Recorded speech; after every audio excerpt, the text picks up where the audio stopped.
चलिए बच्चों, हम लोग शुरू करते हैं आज एक नया टॉपिक का नाम है कैश फ्लो स्टेटमेंट। सवाल ये है कि अभी हम चर्चा करेंगे कि कैश फ्लो स्टेटमेंट क्या है, इसको बनाते क्यों हैं, ये समझना महत्वपूर्ण है। ठीक है। अभी जैसे हम लोगों ने प्रॉफिट वगैरह निकालना पढ़ लिया। सपोज करो यहाँ पर दो व्यक्ति हैं, एक मिस्टर ए हैं और दूसरे हैं मिस्टर बी। ठीक।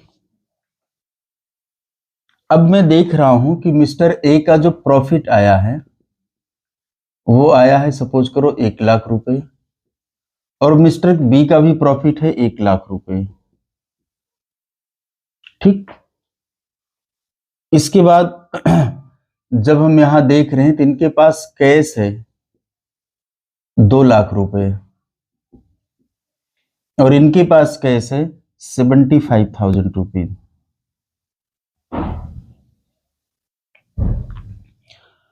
अब अगर सीधे सीधे देखा जाए मैं अगर बैलेंस शीट की बात करता हूं, प्रॉफिट एंड लॉस की बात करता हूं, हमको प्रॉफिट दिख गया, उनका कैश का बैलेंस दिख जाएगा, दोनों देख लिया हमने। भाई प्रॉफिट कमा रहे हैं, अगर प्रॉफिट अर्न कर रहे हैं तो कैश भी तो देखना होगा ना, काम कैसे चलेगा। मान लो खूब ढेर सारा प्रॉफिट आ गया और कैश आया ही नहीं, ऐसा हो सकता है ना। अब ये तो सोचने की बात आ गई, कैसे हो सकता है ऐसा, मैं बताता हूं। मिस्टर बी का प्रॉफिट बढ़ रहा था तो ए ने भी अपना बढ़ा लिया। कैसे बढ़ा लिया?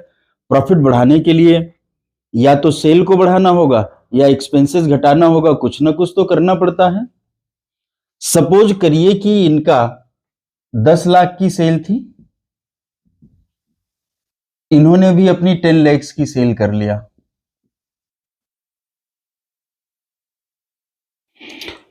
ठीक है। अब एक सोचने की बात है कि कैसे किया होगा। हो सकता है रियल में सेल की गई हो सकता है कि यहां मैनेजर साहब बैठे थे और उन्होंने कहा कि अगर बी की सेल बढ़ रही तो मैं भी बढ़ा लेता हूं। ये कौन सी बात हुई, अगर टैक्स की बात ना करी जाए और 10 लाख तक की सेल पर कोई जीएसटी वगैरह लगता भी नहीं है। ठीक है, थोड़ा ध्यान देना है इधर, ये बहुत महत्वपूर्ण है, बहुत छोटी सी बात है, लेकिन ये समझ गए तो कैश फ्लो स्टेटमेंट समझना शुरू हो जाएगा। और अगर नहीं समझे तो फिर रटना तो एक आप लोगों को अच्छा आता ही आता है कि रट लो, ये ऐसे होता है ऐसे होता है। फिलहाल अभी मैं उसका कुछ नाम नहीं लेने जा रहा हूं। इन्होंने अपनी जो सेल किया था मिस्टर बी ने, ठीक है, इन्होंने कुछ उधार बेचा था, सपोज करिए डेबिट क्रेडिट सेल जिसे कहते हैं। सपोज करो कि इन्होंने 25,000 रुपए का क्रेडिट सेल दिया था, ये डेटर इनका इतना बचा हुआ है। इन्होंने क्या कहा कि उसकी सेल ज्यादा जा रही तो मैं भी अपनी सेल बढ़ा लेता हूं, क्योंकि कोई भी व्यक्ति आता है, कंपनी का प्रॉफिट देखता है, सब कुछ देखता है, तो उस हिसाब से वो तय होता है कि कंपनी आगे कितने दिनों तक चलेगी, प्रॉफिट वाली है कि लॉस वाली है। इन भाई साहब ने एक फर्जी एंट्री डाल दिया, क्या? डेटर अकाउंट डेबिट कितने से? 2 लाख से, टू सेल्स अकाउंट 2 लाख से। बात समझ में आ रही है कि नहीं? अभी आपको ये नहीं सोचना है कि हम कैश फ्लो स्टेटमेंट पढ़ रहे हैं, अभी तो मैं आपको ये बता रहा हूं कि लोग मैनिपुलेट कैसे करते हैं। ये मैंने प्रैक्टिकली एक ट्रांसपोर्ट कंपनी में देखा है, ट्रेवलिंग ट्रांसपोर्ट नहीं कह सकते, ट्रेवलिंग कंपनी में, कि वहां के मैनेजर साहब ने अपने मालिक को दिखाने के लिए एक फर्जी सेल इस तरीके की कर लिया, सेल किया तो पैसे अपनी जेब में रख लिए, जो भी हुआ इस तरीके से कुछ हुआ। तो डेटर अकाउंट को डेबिट किया और सेल को क्रेडिट किया, एक एंट्री हो गई। बात समझ में आ रही है? अब ये भी हो सकता है कि एंट्री फर्जी, और ये हो सकता है कि पैसे किसी तरीके से निकाल लिए गए और डेटर की एंट्री नहीं की गई, डेटर का बैलेंस बचा रह गया। इनके यहां डेटर का बैलेंस सिर्फ 25,000 है और इनके यहां पर डेटर का बैलेंस 2 लाख रुपए बचा हुआ है। ठीक, एक तो ये कमी दिखाई दी। दूसरी बात, तो अब ये मन में आ रहा होगा कि ये तो 25,000 ही डेटर है, तो इसका तो 1,75,000 ज्यादा है, फिर 1 लाख कैश कहां से बचा? बाकी सेम सारी ट्रांजैक्शन सपोज करो सेम है। बात समझ में आ रही है? तो इसके पास जो कैश आया बी के पास में 1 लाख है और इसके पास कैश की शॉर्टेज हो रही थी। कितनी शॉर्टेज हो रही थी? अगर उस रेशियो में हम देखेंगे तो 75,000 की शॉर्टेज हो रही थी, कम पड़ रहा था। ठीक है, 75,000 कम होने वाला था, तो कैश मैनेज भी करना था, कहीं से लाना था। इसने कोई गाड़ी ही उठा करके बेच दिया या कुछ और चीजें बेच दी, जिसका क्यों धंधा नहीं करता है। बात समझ में आ रही है ना? कोई गाड़ी पुरानी थी, इसने कहा लाओ बेच देते हैं, और उसने उस गाड़ी को 1,75,000 में बेच दिया। अब हम ये देख रहे हैं कि इनका कैश कहां से आया? मिस्टर बी का। मिस्टर बी का कैश इनके ऑपरेशन से आया है, इनमें कोई और दुर्गुण नहीं दिख रहा है। ऑपरेशन से कैश कितना आया है? 1 लाख रुपए।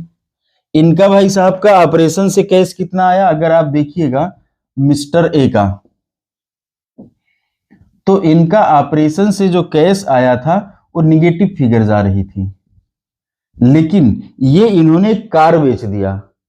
कार इनकी फिक्स एसेट होती है, फिक्स एसेट से इन्होंने कुछ वसूल लिया। अभी आप इसको, आप ये चैप्टर पढ़े होंगे तो आप एक्टिविटी मत डिसाइड करिए कि मैं अभी उस पर चल रहा हूँ, फाइनेंसिंग है का ऑपरेटिंग, उस पर अभी मुझे नहीं जाना। तो फिक्स एसेट की सेल करके भाई साहब ने 1,75,000 वसूल लिया। अब इनका भी 1 लाख हो गया, कैश में भी उसके बराबर हो गए और प्रॉफिट में भी बराबर हो गए। बात समझ में आ रही है? तो अगर मैं सिर्फ ऊपर वाली बात को देखता, यहां तक की बात देखता, तो मिस्टर ए अच्छे दिखाई दे रहे थे। अच्छा, इनके पास 2 लाख का कैश है, तो ये गाड़ी 2,75,000 की बेच देते हैं। ठीक है,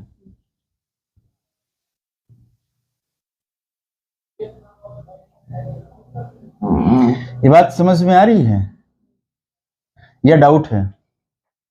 अब ये देखने से लग रहा, अच्छा इनके पास तो बिजनेस से पैसा 75,000 की शॉर्टेज थी, इस भाई ने क्या किया, 2,75,000 की गाड़ी बेच दिया। तो इसी एक्टिविटी को कि पैसा आ कहां से रहा है, हमारे पास जो पैसे हैं रियल में वो धंधे से आ रहे हैं कि कहीं और से ला रहे हैं। ऐसा भी हो सकता है कि कोई व्यक्ति रोज, मतलब हर महीने 2 लाख कमाता हो और एक व्यक्ति बेरोजगार हो, 2 लाख वाला काम कर रहा, खर्च कर दे रहा।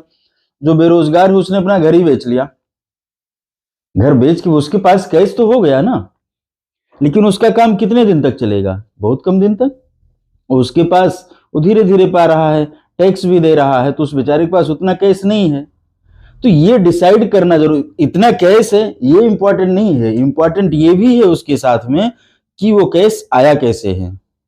वो आया कैसे है उसी को जो है 3 भागों, 3 कैटेगरी बनाई गई है। ठीक है, वो 3 कैटेगरी, एक होती है ऑपरेटिंग, दूसरी होती है फाइनेंसिंग, तीसरी होती है इन्वेस्टिंग। इस तरीके की एक्टिविटी में उसको डिफाइन किया गया है। अभी हम लोग आगे उसको पढ़ते हैं कि कैसे होगा, लेकिन इस कैटेगरी से डिसाइड होगा कि हम फाइनेंसिंग से पैसा पाए हैं या ऑपरेटिंग से पाए हैं या इन्वेस्ट करने से पैसा मिला है या गया है। भाई हमारा कैश जा रहा है, जैसे कैश गया, मान लीजिए हमने कैश जो है 2 करोड़ रुपए बाहर कर दिया। अब जो 2 करोड़ बाहर किया, एक ने 1 ही करोड़ बाहर किया था, बाहर in the sense goes out हुआ हमारा। अभी देखने की बात है कि जो 1 करोड़ गया है, 1 करोड़ इसका गया है, 2 करोड़ उसका गया है, तो देखना है कि 2 करोड़ कहीं अननेसेसरी गया है, या हो सकता है कि उसका 1.5 करोड़ इन्वेस्ट हो गया हो। रे भाई साहब 1 करोड़ वैसे ही उड़ाए पड़े, कहा उसने 50 लाख का ज्यादा अच्छा काम कर लिया ना। इसलिए हम कैश फ्लो स्टेटमेंट बनाते हैं और समझते हैं कि इससे एक जगह से प्रॉफिट डिसाइड हो गया, इस स्टेटमेंट से हमारा ये डिसाइड होता है कि प्रॉफिट है, रियल में है या फर्जी वाला बना लिया है। फर्जी वाला बना लिया है तो फिर देखा जाए कि इसको कैसे ठीक किया जा सकता है। ठीक है भाई, फिक्स एसेट बेचने की नौबत तब आती, या तो कोई चीज खराब हो गई या जो है पैसे की शॉर्टेज है, कब क्या करें, लोन कहीं मिल नहीं रहा है। इन सभी एक्टिविटी को डिसाइड करने के लिए ही हम, मतलब पहचानने के लिए कैश आया कहां से ये जानने के लिए हम लोग कैश फ्लो स्टेटमेंट बनाते हैं। वो डायरेक्ट और इनडायरेक्ट 2 मेथड से होता है, लेकिन आपके सब क्या कहते हैं सिलेबस में एक ही है। वो कौन सा है? Indirect method. तो डायरेक्ट कैसे होता है? ये तो पढ़ाना नहीं है। इनडायरेक्ट कैसे होता है, इसी पर हम लोग चर्चा करेंगे आगे। ठीक है, धन्यवाद, फिर मिलते हैं अगली क्लास में।